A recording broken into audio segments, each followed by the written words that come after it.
Зияуп, шайыр һәм журналист. Сағын Зияуп 1941 жылы 10 февралда Мойнақ районының Ағдария ауылында туылған. 1962-1968 жыллары Нүкіс мемлекеттік педагогикалық институтының Қарақалпақ тілі һәм әдебиеті факультетінде оқиды. Сағын Зияуп минет жолын 1959 жылы бастаған. Шайыр һәм журналист Сағын Зияуп өндірістен қол үзбей Нүкіс мемлекеттік педагогикалық институтының Қарақалпақ тілі һәм әдебиеті факультетін біткеннен кейін районлық Арал балықшысы газетасында редактор болып қызмет етеді. Ол газета редакторы болып қызмет істеген дәуірінде жас қаламгерлерге қамқорлық етіп, газета бетіне әдебиет беті менен хабаршы постын чөлкеместіреді. Шайыр һәм журналист Сағын Зияуп өмірлік жолдасы Оразгүл Зияова менен 3 ұл 6 қызды тәрбиелейді.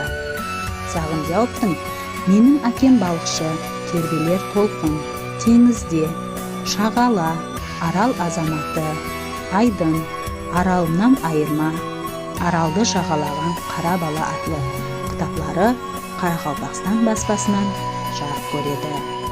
Сондай-ақ Ғафурғұлан баспасынан өзбек тілінде 9 торғай атамасында кітап баспадан шығады. Сағын Зияуп Мойнақ районлық кеңесіне депутат болып сайланады. Қарақалпақстан Республикасына минеті сіңген мәдениет қызметкері құрметлі атағы менен сыйлықталған. Сағын Зияуп 1995 жылдан жазушылар ауқымының ағзасы болған. Аралды жырлап өткен шайыр Сағын Зияуптың «Аралымнан айырма» қосқылар топламында Арал һәм Арал бойындағы хайуанат дүниясы менен танысуға имканият береді.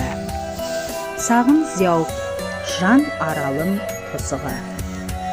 Қайда қаштың, жан аралым, саған ынтық жағаларың, таннан өзер жүрегімді шырлағаны шағаланың. Әрман мүлдір мол суларың, әрман енді зор тулауың, қашан қайта туар екен тайдай шапқан толқынларың.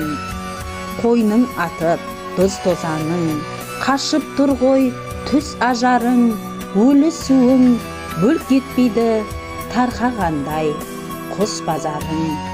Жан халатқа шөккен дейсең, ақ жағамды өпсем дейсең, сағыныштан лап-лап жаның қос бөлініп кеткен дейсең, жан аралым, жан аралым.